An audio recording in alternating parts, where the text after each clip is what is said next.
నమస్కారం. మరి ఈరోజు ప్రపంచ ఫాదర్స్ డే సందర్భంగా ఈరోజు మా నాన్నగారికి ఇలా కాలు కడగాలనిపించి ఈ కార్యక్రమం చేస్తున్నాము.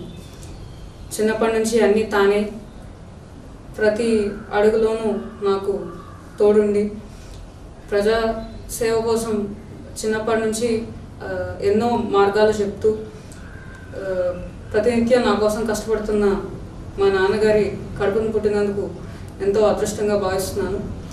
మరి ఈరోజు ఈయనకి ఇలా కాళ్ళు కడిగి సత్కారం చేయాలనిపించింది. ముఖ్యంగా ఈరోజు ఫాదర్స్ డే సందర్భంగా మా మరణానంతరం అవయవదానం చేయాలన్న ఆలోచనతో ఈరోజు నేను మా నాన్నగారు ఆర్గాన్ డొనేషన్ కూడా చేస్తున్నాము. మరి ఈ విషయాన్ని మీకు పంచుకున్నందుకు చాలా సంతోషంగా ఉంది. Thank you.